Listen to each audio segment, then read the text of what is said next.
Hello' হাই নমস্কাৰ মোৰ প্ৰিয় শ্ৰোতা বন্ধুসকল। উপন্যাস পাঠ অনুষ্ঠানত আজি কাঞ্চন বৰুৱা দেৱৰ ৰচিত উপন্যাস অসীমত যাৰ হেৰাল সীমাৰ পঞ্চম খণ্ডটি পাঠ কৰিবলৈ আগবাঢ়িছোঁ। যদি আপোনালোকে মোৰ এই উপন্যাস পাঠ অনুষ্ঠানটি ভাল পাইছে তেন্তে লাইক, কমেণ্ট আৰু ছাবস্ক্ৰাইব নকৰাকৈ নাথাকিব দেই। বলক তেন্তে আজি উপভোগ কৰোঁ অসীমত যাৰ হেৰাল সীমাৰ পঞ্চম খণ্ডটি।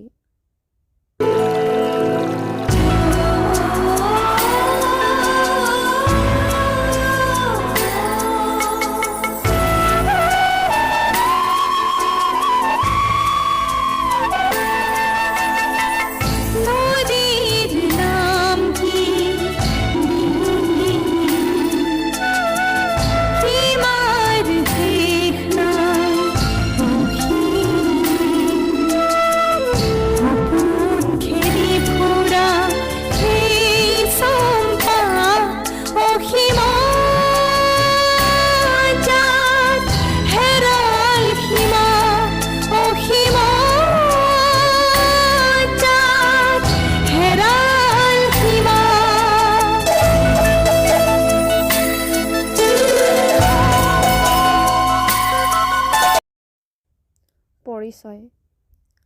চাৰিওফালে ওখ পৰ্বতেৰে ঘেৰি থকা এই নিৰ্জন প্ৰান্তৰত এধানি ফুলনি বাৰীৰ দৰেই নিজ ইচ্ছাত লালিত পালিত হৈ সমৃদ্ধিৰ উচ্চ শিখৰত উঠি জেউতি চৰোৱা এই ঠাইডোখৰেই আছিল ১৩০০ বছৰ আগৰ কমল নগৰ।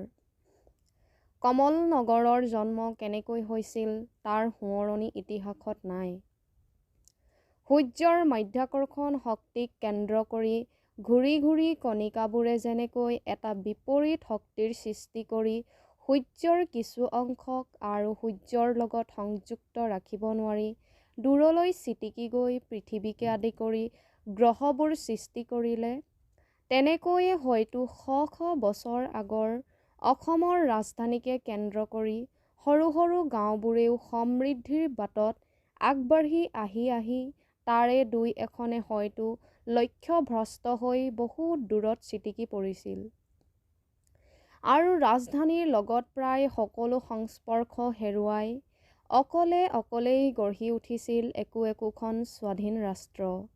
এই কমল নগৰো আছিল তেনে এখন সম্পৰ্কহীন মুক্ত স্বাধীন দেশ।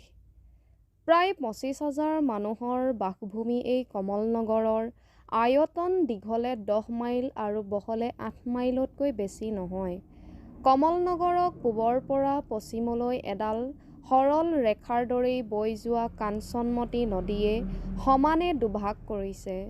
কিন্তু দুয়োটা ভাগ প্ৰায় সমান হ'লেও উত্তৰ পাৰৰ তুলনাত দক্ষিণ পাৰতে মানুহৰ দুগুণ বসতি আছিল। এই দুয়ো পাৰকে সংযুক্ত কৰিছে কাঞ্চনমতীৰ বুকুৰ ওপৰত ইটাৰে গঢ়া বিৰাট পকী দলং এখনে, যিখন এদিন বগা দলং বুলিয়েই প্ৰখ্যাত আছিল। নদীৰ পাৰৰ সেই অদ্ভুত ভাঁজ দুটা দেখি তহঁতে ভাবিছিলি সি প্ৰাকৃতিক, কিন্তু ভুল। সেই ভাঁজ দুটা মানুহেই গঢ়া, তাৰ ওপৰতেই আছিল বগা দলং। কমল নগৰৰ দক্ষিণ পাৰৰ সীমা বহিৰ্জগতৰ লগত সম্পৰ্ক নাৰাখি ওখ ওখ পৰ্বতবোৰে ঘেৰি ৰাখিছে। মাথো দুটা ডাঙৰ ডাঙৰ পৰ্বতৰ মাজেদি অতি সৰু পৰিত্যক্ত হাবিতলীয়া বাট এটাৰে ৩ মাহ সমানে নদী পৰ্বত ভাঙি গৈ থাকিলে ভাৰতৰ শেষ সীমা পায়গৈ বুলি তেতিয়াৰ দিনত কোৱা শুনিছিলোঁ। কিন্তু সি কিমান দূৰ সঁচা কমল নগৰৰ মানুহে তাৰ প্ৰমাণ চোৱা নাই, যিহেতু তাৰ প্ৰয়োজন হোৱা নাছিল। সেই আলিটোৰ গুৰিৰে পৰা কিছুদূৰ নগৰৰ ভিতৰলৈ সোমাই আহিলে প্ৰথমেই যিমান ডাঙৰ সমতল নিমজ সেউজীয়া ঘাঁহনি পায় সেইখনেই আছিল কমল নগৰৰ প্ৰধান খেলমাটি। বছৰৰ প্ৰতিটো উৎসৱ তাতেই হৈছিল।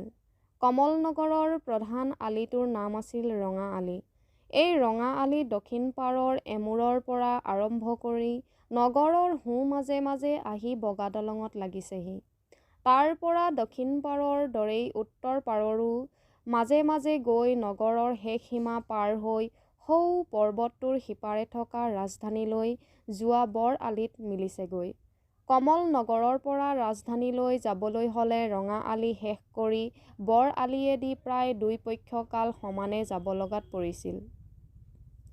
কমল নগৰৰ কি উত্তৰ কি দক্ষিণ দুয়োপাৰেই পৰ্বতৰ নামনিলৈকে থকা সমতল ঠাইখনৰ মাজে মাজে আৰু ঢেৰ সৰু বৰ আলি গৈ অলেখ চুবুৰীত ভাগ ভাগ কৰি ৰাখিছিল।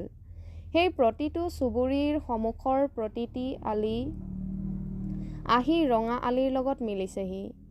উত্তৰ পাৰে তাৰ বাহিৰেও আৰু এটা আলি ৰঙা আলিৰ পৰা ওলাই নগৰৰ উত্তৰ পূব সীমাত থকা এই পুখুৰীটোৰ দাঁতিয়েদি ক্ৰমান্বয়ে পৰ্বতৰ ওপৰলৈ উঠি মই কোৱা সৌ শিলচটাৰ ওচৰেদি ইয়াৰ পৰা প্ৰায় 10 মাইল আঁতৰত থকা সৰু এখন ঠাইলৈ গৈছে। প্ৰায় 5,000 মানুহৰ বাসভূমি সেই ঠাইখনৰ নাম আছিল বকুলপুৰ। বকুলপুৰ কমল নগৰৰে সকলো সুখ দুখত জড়িত কমল নগৰৰে অংশবিশেষ। বকুলপুৰক বাদ দিলে কমল নগৰৰ ইতিহাস সম্পূৰ্ণ নহয় দেখিয়েই মোৰ ছবিত নাই যদিও তহঁতক কৈ থৈছোঁ। আমাৰ সন্মুখৰ এই পদুম পুখুৰীটোৰ নাম আছিল কমল সৰোবৰ। সপ্তমীৰ চন্দ্ৰৰ দৰেই আছিল ইয়াৰ আকৃতি। ইয়াৰ তিনি পাৰে সৰু পাতল হাবি আৰু এই পাৰে আমি ঠিক যিডৰা ঘাঁহনিৰ ওপৰত এতিয়া বহি আছোঁ ইয়াতেই আছিল বহল এটা পকী ঘাট। মোৰ এতিয়াও মনত আছে পুৰা 30 হাত দীঘল 25 হাত বহল খটখটীৰে সৈতে সুন্দৰ পৰিষ্কাৰ পকী ঘাটটো। তেতিয়াৰ দিনত কমল নগৰৰ সম্ভ্ৰান্ত ঘৰৰ জীয়াৰী বোৱাৰী সকলোবোৰেই আহিছিল এই কমল সৰোবৰৰ পাৰত বনভোজ খাবলৈ সাঁতোৰাৰ প্ৰতিযোগিতা কৰিবলৈ। গোটেই কমল নগৰৰ কি উত্তৰ কি দক্ষিণ দুয়োপাৰৰ প্ৰতিটো চুবুৰীত আৰু ৰঙা আলিৰ দুয়োকাষে ধুনীয়া ধুনীয়া সৰোবৰ নানান আকৃতিৰ ঘৰেৰে ভৰা আছিল। নিখুঁত পৰিপাটিকৈ সজা পৰিষ্কাৰ পৰিচ্ছন্ন প্ৰায় প্ৰতিটো ঘৰৰ সন্মুখত পদূলিলৈকে একোখন ফুলনি। ঘৰৰ পাছফালে ফলৰ বাৰীৰে সৈতে প্ৰত্যেকটো ঘৰেই আছিল সম্পূৰ্ণ সৰ্বাংগ সুন্দৰ। দক্ষিণ পাৰৰ সোঁমাজতে ৰঙা আলিৰ পৰা অলপ ভিতৰলৈ সোমাই গ'লেই এটা ৰঙা মাটিৰ সৰু টিলা পায়। তাৰ ঠিক ওপৰতেই আছিল প্ৰকাণ্ড তিনিমহলীয়া প্ৰাসাদতুল্য এটা বিতোপন অট্টালিকা। সেইটোৱেই আছিল কমল নগৰৰ শ্ৰেষ্ঠ বাসিন্দা ৰজাঘৰৰ বাপ পোৱা প্ৰধান ৰাজবিষয়াৰ ঘৰ। ঘৰটোৰ নাম ৰঙাটিলা। আচলতে ঠাইডোখৰৰ নামহে আছিল ৰঙাটিলা, কিন্তু মানুহৰ মুখত তাৰ অপব্যৱহাৰ হৈ ক্ৰমান্বয়ে ঠাইডোখৰৰ পৰিৱৰ্তে ঘৰটোৰেই নাম হৈ পৰিছিল ৰঙাটিলা। এই ৰঙাটিলা কাৰো পৈতৃক সম্পত্তি নাছিল। কমল নগৰৰ মানুহৰ ভিতৰত যি গৰাকীয়েই ৰজাই প্ৰধান ৰাজবিষয়াৰ বাপ দিছিল সেই গৰাকীয়েই তাত থাকিবৰ অধিকাৰ পাইছিল। সেয়ে আছিল তেতিয়াৰ নিয়ম। কমল নগৰৰ লগত ৰাজধানী বা ৰজাৰ সম্পৰ্ক হিচাপে এই ৰাজবিষয়াই বছৰেকত মাথো এবাৰ ৰাজদৰবাৰলৈ গৈ কৰ আৰু কমল নগৰৰ ভাল বেয়া আয় ব্যয় আদি সকলো বছৰটোৰ কাৰণে জনাই আহিব লগাত পৰিছিল। তাৰ বাহিৰে চাবলৈ গ'লে ৰজা বা ৰাজধানীৰ লগত কমল নগৰৰ আন একো সম্বন্ধ নাছিল। গোটেই নগৰৰ শান্তি সমৃদ্ধি একান্তভাৱে নিৰ্ভৰ কৰিছিল এই প্ৰধান ৰাজবিষয়াৰ ওপৰত। প্ৰকৃততে তেওঁৱেই আছিল কমল নগৰৰ একছত্ৰী অধিপতি।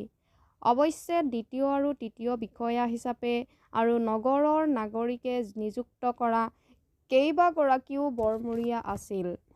সেই সকলোবোৰৰ লগত লগ লাগি প্ৰধান বিষয়াই কমল নগৰৰ হকে সকলো কাম পৰিচালনা কৰাই আছিল তেওঁৰ প্ৰধান কৰ্তব্য।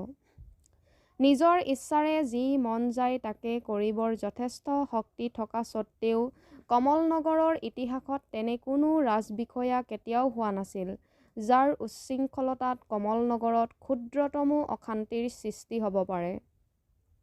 এই ৰঙাটিলাৰ পৰা উত্তৰলৈ কিছু দূৰত ৰঙা আলিৰ দাঁতিতে আছিল কমল নগৰৰ ৰাজহুৱা দেৱ মন্দিৰ। সকলো ৰকমৰ ধৰ্মমূলক অনুষ্ঠানেই ৰাজহুৱাভাৱে এই মন্দিৰতেই হৈছিল। মন্দিৰৰ চাৰিও দাঁতিৰ চোতালকেইখন একেলগে কমল নগৰৰ সমূহ ৰাইজেই যেই সেই উৎসৱতে যোগ দিব পৰা ধৰণৰ ডাঙৰ আছিল। দক্ষিণ পাৰে থকা ৰঙাটিলাৰ দৰেই উত্তৰ পাৰতো বগা দলঙৰ পৰা কিছুদূৰ আহিয়েই ৰঙা আলিৰ দাঁতিত পাছফালে প্ৰকাণ্ড লিচুবাৰী আৰু সন্মুখত ধুনীয়া এখন ফুলনি বাৰী লৈ যিটো দুইমহলীয়া পকী দালান আছিল, সেইটোৱেই কমলনগৰৰ দ্বিতীয় ৰাজবিষয়াৰ আৱাসস্থল। নাম আছিল ৰূপালী পাম। এই ৰূপালী পাম বা ৰঙাটিলাৰ দৰে কমলনগৰৰ আন আন ঘৰবোৰ ডাঙৰ নহ'লেও স্বাভাৱিক সৌন্দৰ্যত পিছপৰা নাছিল। গোটেই কমলনগৰৰ মাজত এনে এটাও ঘৰ নাছিল যিটোৱে কমলনগৰৰ সমৃদ্ধিৰ উজ্জ্বলতাক অলপো ম্লান কৰিব পাৰে। প্ৰতিটো ঘৰ, প্ৰতিটো আলি, আনকি প্ৰতিজোপা গছ আছিল নিমজ চিকুণ। এই সুন্দৰ ছবিৰ নিচিনা কমলনগৰত এনে এখন মুখো দেখা নগৈছিল যাৰ অন্তৰত এধানমানো বিষাদৰ ছাঁ আছে বুলি কোনোবাই ক'ব পাৰে। প্ৰত্যেক গৃহস্থৰে অৱস্থা ইমান স্বচ্ছল আছিল যে কমলনগৰৰ মানুহে দুখ কাক বোলে নাজানিছিল। কি ল'ৰা ছোৱালী, কি ডেকা গাভৰু, সকলোবোৰৰে স্বাস্থ্যৰ দীপ্তিত দীপ্ত সুন্দৰ সুন্দৰ গৌৰ বৰণ মুখমণ্ডল। কমলনগৰৰ প্ৰতিখন ঘৰৰ দৰেই আনন্দৰ হাঁহিত সদায় উজ্জ্বল আছিল। এই ধুনীয়া ধুনীয়া নাগৰিকৰে সৈতে ৰঙাটিলা, ৰূপালী পাম, মন্দিৰ, দলং আদি সকলোবোৰকে লৈয়েই আছিল ১৩০০ বছৰ আগৰ কমলনগৰ। কমলনগৰৰ বৰ্ণনা শেষ কৰি কিছু সময়লৈ ক্ষান্ত হ'ল। আমাৰ সন্মুখত থকা পৰৰ ছবিখন চাই চাই তাৰ কথাবোৰ একান্তমনে শুনি যোৱাৰ লগে লগেই এনে ধাৰণা হৈছে যেন মই মোৰ এই চাৰিওকাষৰ হাবিখনৰ মাজত কমল সৰোবৰৰ প্ৰতিপাহ ফুলি থকা পদুমকে আৰম্ভ কৰি ১৩০০ বছৰৰ আগৰ জীৱন্ত কমলনগৰৰ সম্পূৰ্ণ ছবিখনেই দেখিবলৈ পাইছোঁ। মানস চকুৰ আগত ভাঁহি উঠিছে দুপৰীয়া কোমল ৰ'দত দেখা নেদেখা দূৰৰ নীলা পৰ্বতবোৰ, চিকমিক কৰি জিলিকি থকা কাঞ্চনমতীৰ ৰূপোৱালী পানীবোৰ, তাৰ বুকুৰ ওপৰত ইটাৰে গঢ়া বগা দলং, দুয়ো দাঁতিতে দূৰে দূৰে থকা সেউজীয়া চিকণ প্ৰতিডাল গছৰ সুশীতল বতাহেৰে ভৰা ছাঁবোৰ সাৱটি লৈ নিৰ্জীৱ শান্ত হৈ পৰি থকা ৰঙা আলি, তাৰ দুয়োকাষৰ ধুনীয়া ধুনীয়া ঘৰবোৰ, সন্মুখত অলেখ ফুলেৰে ভৰা ফুলনিবোৰ আৰু এই সকলোবোৰৰ লগত সেই ফুলতকৈও ধুনীয়া হাঁহিৰে উজ্জ্বল সুন্দৰ সুন্দৰ ডেকা গাভৰুৰ মুখবোৰ। কিন্তু এই সকলোবোৰৰ মাজত প্ৰৰ অস্তিত্ব বিচাৰি নাপাই ছবিখন দেখুৱাই প্ৰশ্ন কৰিলোঁ, বাৰু প্ৰ, ইয়াৰ মাজত তোৰ ঘৰটো কোন ডোখৰত আছিল? প্ৰই লাহেকৈ উত্তৰ দিলে, মোৰ ঘৰ কমলনগৰত নাছিল। ২টা বছৰৰ প্ৰায় প্ৰতিদিনেই পুৱাৰ পৰা গধূলিলৈকে কমলনগৰত কটাইছিলোঁ। যদিও নিগাজিকৈ তাত থকাৰ ব্যৱস্থা মই কৰা নাছিলোঁ, তথাপি যি ২-৪ নিশা কমলনগৰত মোৰ কাটিছিল সি হয় ৰূপালী পামত, নহয় নিজৰাত। নিজৰাত? নিজৰাত। অৱশ্যে সি পানীৰ নহয়, দেৱ মন্দিৰৰ ওচৰতে থকা এটা ধুনীয়া ঘৰ। তোৰ কোনোবা আপোন মানুহৰ আছিল? হঠাৎ প্ৰৰ মুখখন বিষাদৰ ছাঁৰে ভৰি গ'ল। তাক আনফালে ঘূৰাই লাহেকৈ ক'লে, এৰা আপোন, মোৰ অতি আপোনজনাৰ, যি মোক হিয়া উজাৰ কৰি ভাল পাইছিল, যাৰ লগত সেই কৈশোৰৰ পৰা একেলগেই ডাঙৰ দীঘল হৈ উঠিছিলোঁ, অথচ মই মৰণৰ আগমুহূৰ্তলৈকে চিনি নাপালোঁ। ব্যগ্ৰ হৈ সুধিলোঁ, কোন আছিল তেওঁ? কোন আছিল? চিনি পাবি পাছত, ধৰি ল এজনী গাভৰু। আমি কেইটা কিছু সময়লৈ মনে মনে থাকিলোঁ। অলপ পাছত প্ৰই আমালৈ ঘূৰি চোৱাত ফুকনেই সৰ্বপ্ৰথম প্ৰশ্নটো কৰিলে, প্ৰ, তোৰ সেই কমলনগৰ যদি এনে সুন্দৰেই আছিল, তেন্তে আজি তাৰ এই অৱস্থা হ'ল কেনেকৈ? সৰুকৈ হাঁহি প্ৰই উত্তৰ দিলে, মই সেই কাহিনীয়ে তহঁতক ক'ব খুজিছোঁ। কমলনগৰক মই বেছিদিন পোৱা নাছিলোঁ। চাবলৈ গ'লে মোৰ জীৱনৰ ভৰ দুপৰীয়া ২৪ বছৰ বয়সত মই কমলনগৰ প্ৰথম দেখোঁ। তাৰ সৈতে, তাৰ সহজ সৰল ৰাংঢালী মানুহবোৰৰ সৈতে মোৰ মাত্ৰ ২টা বছৰৰ পৰিচয়। সেই কথাই মই কৈ যাওঁ, তহঁতে শুনি যা। দূৰৰ পৰ্বতবোৰৰ ওপৰেদি ভাঁহি যোৱা শুকুলা মেঘবোৰলৈ চাই চাই প্ৰই আৰম্ভ কৰিলে তাৰ কাহিনী, লাহে লাহে সি পাহৰি গ'ল আমাৰ অস্তিত্ব, উভতি গ'ল 1300 বছৰ পাছলৈ। মোৰ ধাৰণা হ'ল মোৰ চকুৰ সন্মুখত কোনোবাই যেন মেলি ধৰিছে এখন জীৱন্ত উপন্যাস। মই পঢ়ি গৈছোঁ তাৰ প্ৰতিটো শাৰী, প্ৰতিটো শব্দ। বিহুৰ মেলা। এটা উজ্জ্বল ৰাতিপুৱা। ৰূপালী পামৰ ফুলনিত এহাল শিশুৱে উলাহত মতলীয়া হৈ ফুলৰ আঁৰে আঁৰে নাচি বাগি ফুৰিছিল। দুয়োৰে হাতত একো একোটা পাত্ৰত এৰাৰ ৰস আৰু খাগৰিৰ চুঙা। প্ৰতিটো মুহূৰ্ততে আকাশৰ বুকুলৈ উৰাই দিছিল বতাহেৰে পূৰ্ণ বেলুন।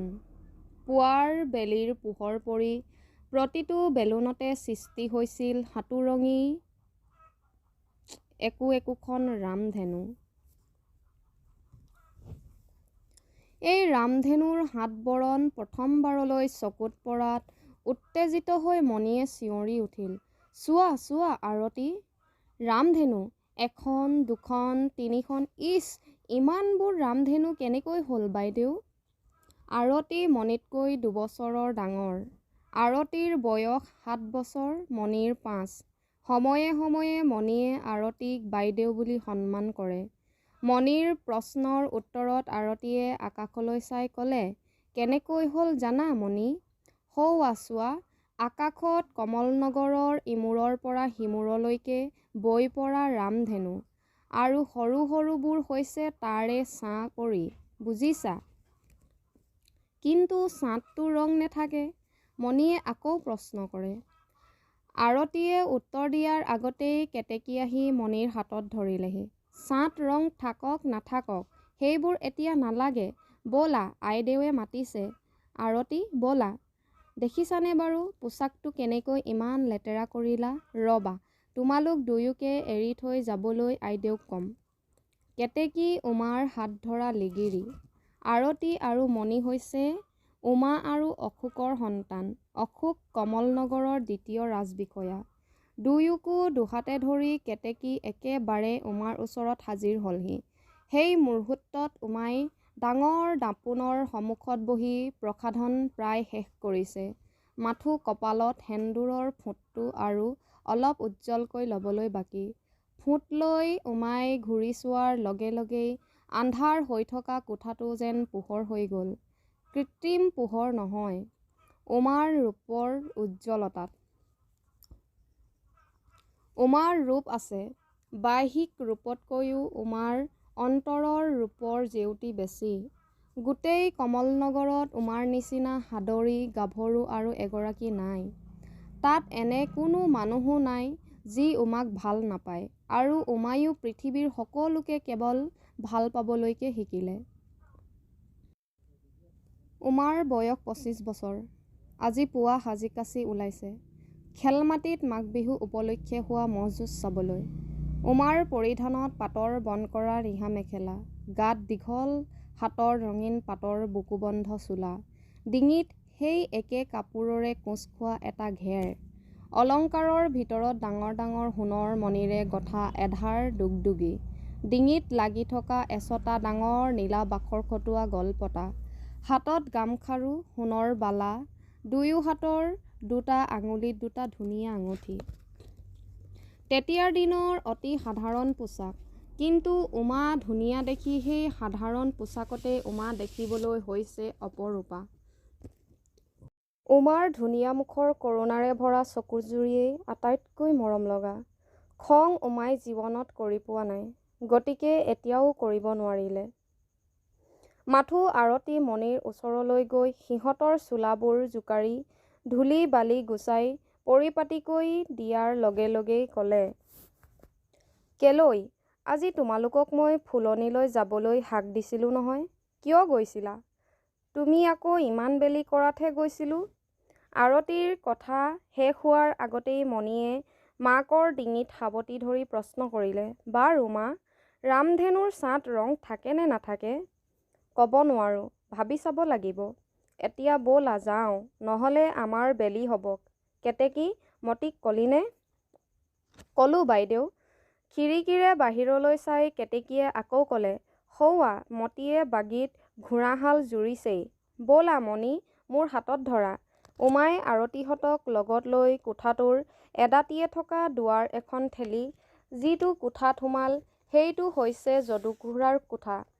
কোমল দলিচা পতা বহল ছালপীৰাৰ এখনৰ ওপৰত বহি সন্মুখত পাখাৰ ঢাল লৈ যদুখুৰা আৰু নবীন আতৈ পাখাত মগ্ন।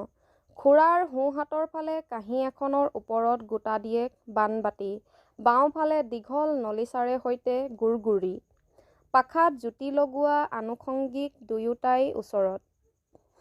দুয়ো খেলত ইমান মগ্ন যে প্ৰথমবাৰ উমাই মাতিও মাত নাপালে। খুৰাদেউ, আমি তেন্তে যাওঁ। এইবাৰো খুৰাৰ কাণত একো নুসুমাল। কথাটো শুনিলে আতৈয়ে উমাৰ মুখলৈ চাই ক'লে, এয়া মোৰ আই। বোলো খুৰা শুনিছানে নাই? বোৱাৰী এৰাই কি কৈছে?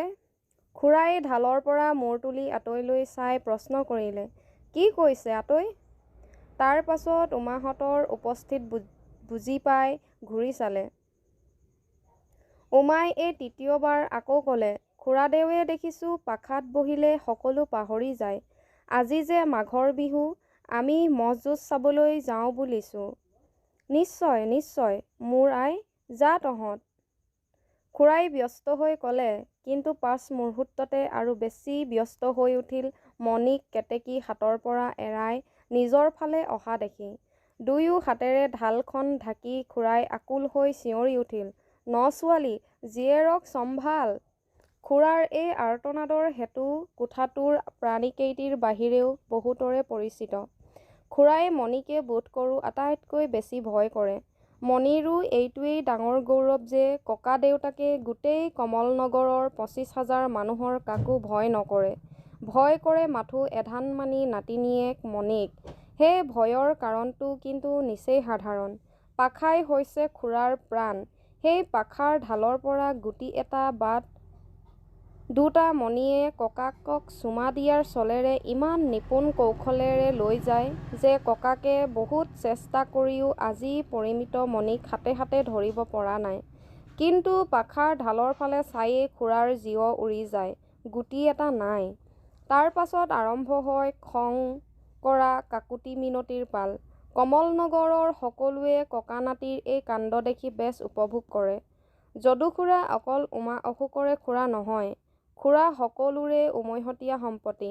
কি সৰু কি ডাঙৰ সকলোৱে খুৰাক যদুখুৰা বুলিয়েই মাতে। দুই এজন সমনীয়াই খুৰাক যদুপাখা, পাখাখুৰা বুলিও ঠাট্টা কৰি মাতে। খুৰাই তাত অলপো বেয়া নাপায়। খুৰাৰ জীৱনত প্ৰথম চোৱা ট্ৰেজেডিৰে ভৰা। তাক আজি খুৰাই নিজে পাহৰি গ'লেও কমলনগৰৰ বহুতৰে এতিয়াও মনত আছে। খুৰাৰ ২০ বছৰ বয়সত বিয়া হৈছিল। আজি যেনেকৈ খুৰা পাখা বলিয়া, খুৰাৰ শহুৰেকৰো আছিল তেনে বলিয়ালি। অৱশ্যে পাখাত নহয়, নদীত মাছ মৰালৈ। ডেকা বয়সৰ পৰাই তেওঁৰ চখ আছিল কাঞ্চনমতীৰ বুকুৱেদি বহুত দূৰ উজাই গৈ পানীৰ মাজত নাও ৰাখি কেতিয়াবা পাৰলৈ গৈ ঘণ্টাৰ পাছত ঘণ্টা ধৰি বৰশী বাই মাছ মৰা। তেওঁৰ বিয়াৰ আগতে লগৰ সমনীয়া, বন্ধু বান্ধৱক বলেৰে লগত নিছিল, কিন্তু বিয়াৰ পাছৰ পৰাই লগত নিয়া হ'ল ঘৈণীয়েকক।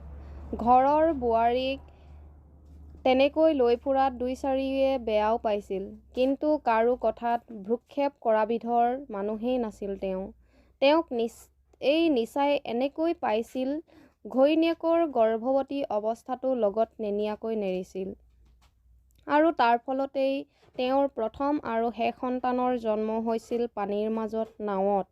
কাঞ্চনমতীৰ পানীত জন্ম হোৱা দেখি বাপেকে জীয়েকৰ নামো ৰাখিছিল কাঞ্চনমতী। এই কাঞ্চনমতীয়ে গাভৰু হৈ ১৬ বছৰত ভৰি দিয়াৰ লগে লগেই খুৰাৰ লগত বিয়া হয়। খুৰাৰ তেতিয়া ২০ বছৰ বয়স। নৱ পৰিণীতা ডেকা গাভৰুহালে যিমানেই বাপেক মাকৰ আঁতৰত থাকি নতুন যৌৱনৰ প্ৰণয়ৰ সোঁতত নিজক উটুৱাই দিব খোজে, সিমানেই বাধা আহে বাপেকৰ পৰা। কাৰণ এতিয়া খুৰাৰ শহুৰেকে মাছ ধৰিবলৈ যাওঁতে লগত অকল ঘৈণীয়েকক নিয়েই সন্তুষ্ট নহয়, জীয়েক জোঁৱায়েককো লগত নিলেহে তেওঁৰ তৃপ্তি। গতিকে বাধ্য হৈ নৱ দম্পতী মানে খুৰা আৰু খুৰী তেওঁৰ লগত যাব লগা হয়। বিয়াৰ পাছৰ 2টা বছৰ ঠিক এনেভাৱেই গ'ল। নাৱত যোৱা সংগী আৰু এজন বাঢ়িল। সেইজন হৈছে খুৰা-খুৰীৰ শিশু সন্তান কেঁচা-সোণ। নাৱৰ চৈৰ তলত নাতিয়েক কেঁচা-সোণক লৈ খুৰাৰ শাহু-আই, ওচৰত এহাল লিগিৰা-লিগিৰী। নাৱৰ এমূৰে খুৰা আৰু খুৰী, আনটো মূৰত হাতত বৰশী লৈ স্বয়ং শহুৰ দেউতা। খুৰাৰ গোটেই জীৱনটোৱেই বোধ কৰোঁ কাঞ্চনমতী। শহুৰ-শাহু কেঁচা-সোণৰ লগত এই নিয়মেই গ'লগৈহেঁতেন। কিন্তু সেইদিনা গধূলিৰ ঘটনাই সকলো ওলট-পালট কৰি দিলে। খুৰাহঁত সেইদিনাও আগৰ নিয়মেই গৈছিল। তেতিয়া আছিল বাৰিষা। কাঞ্চনমতীৰ বুকুত উপচি পৰা বাৰিষাৰ ঢল। শাহুৱেকে এবাৰ আপত্তি কৰিছিল যদিও শহুৰে নুশুনিলে। ভয় কৰিবৰো একো নাছিল। যিহেতু দিনটো আছিল পৰিষ্কাৰ, মুকলি। নাৱত গোটেই দিনটো ভালেৰেই কটাই গধূলিৰ লগে লগে সকলো উভতিল। অলপ দূৰ অহাৰ পাছতেই ঘটনাটো ঘটিল। লিগিৰাটোৱে শহুৰ দেউতাক ধপাতৰ চিলিমটো আগবঢ়াই দিবলৈ গৈ হঠাৎ নিজৰ অসাৱধানতাত পিছল খাই নাৱৰ পৰা পানীত পৰি গ'ল। শহুৰ দেউতা আৰু লিগিৰীজনীয়ে তাক লৰালৰিকৈ ধৰিবলৈ গৈ নাওখন এনেকৈ একটীয়াকৈ দিলে যে দুনাই নাওখন সমান হোৱাৰ পৰিৱৰ্তে মানুহে-দুনুহে একেবাৰে উবুৰি খাই গ'ল। ক্ষন্তেকৰ ভিতৰতে ঘটনাটো ইমান আকস্মিকভাৱে ঘটিল যে কোনেও নাওখন বচাবলৈ এক মুহূৰ্ত সময়ো নাপালে। এটা আৰ্তনাদ মাথো কাঞ্চনমতীৰ বুকুত উঠি ক্ষন্তেকতে শেষ হৈ গ'ল। কোনেও নুশুনিলে, কোনেও নাজানিলে। কাঞ্চনমতীৰ বেগৱতী সোঁতত উটি গ'ল শহুৰ, শাহু, কাঞ্চনমতী, কেঁচা-সোণ, লিগিৰা-লিগিৰী আৰু খুৰা। এই দুৰ্ঘটনাৰ পৰা কেনেকৈ যে খুৰাৰ জীৱন ৰক্ষা পালে সি আচৰিত। বগা দলঙৰ তলিত লাগি ধৰা খুৰাৰ অচেতন দেহাটো এহাল নাৱৰীয়াই পাই তুলি ল'লে। এই ভয়াৱহ বাতৰি অলপ সময়ৰ ভিতৰতে গোটেই কমলনগৰত বিয়পি পৰি সকলোকে স্তম্ভিত কৰি দিলে। সেই নিশাই কমলনগৰৰ শ শ ডেকাই কাঞ্চনমতীৰ ইমূৰৰ পৰা সিমূৰলৈকে গোটেই নিশা জাল মাৰিও এজনকো কিন্তু উদ্ধাৰ কৰিব নোৱাৰিলে। বেচেৰা খুৰাই সেইদিনাৰে পৰাই জীৱনৰ সকলো সৌন্দৰ্য হেৰুৱাই নিঃশেষে ৰিক্ত হৈ উভতি আহি যি এই কোঠাটোত সোমালেহি আৰু ওলাই নগ'ল। প্ৰায় 5 বছৰলৈ আৰু কোনেও খুৰাক দেখা নাছিল। খুৰাই কথা ক'বলৈ, হাঁহিবলৈ পাহৰি গ'ল। প্ৰথম খুৰাই দুপৰ ৰাতি ঘৰৰ পৰা ওলাই কাঞ্চনমতীৰ পাৰে পাৰে গোটেই নিশা ৰিঙিয়াই ৰিঙিয়াই ঘৈণীয়েক কাঞ্চনমতীক মতা, পুতেক কেঁচা-সোণক মতা বহুতেই শুনিছিল। আনকি বহুত পুৱা খুৰাৰ অচেতন দেহাটো কাঞ্চনমতীৰ পাৰত পৰি থকাও বহুতে দেখিছিল। খুৰাৰ ককায়েক অশোকৰ দেউতাক তেতিয়াও জীৱিত। ভায়েকক পাহৰাই ৰাখিবলৈ কোনো চেষ্টা নকৰিলে। কিন্তু খুৰাক একোৱেই শান্ত কৰিব নোৱাৰা দেখি সকলোৱে ভাবিছিল খুৰা নিশ্চয় বলিয়া হৈ যাব। কিন্তু খুৰা বলিয়া নহ'ল। সেই দুৰ্ঘটনাৰ 5 বছৰমান পাছত এগৰাকী উৎসাহী গুৰুৱে খুৰাক দীক্ষা দিলে পাখাৰ। লাহে লাহে খুৰাৰ জীৱনলৈ পৰিৱৰ্তন আহিল। পাখাৰ ফালে মন ঘূৰিল। আৰু তাৰ পাছত বছৰ দিয়েকৰ ভিতৰতে এনে হ'ল যে খুৰাৰ পাখাই প্ৰাণ, পাখাই ধ্যান, পাখাই জ্ঞান হৈ পৰিল।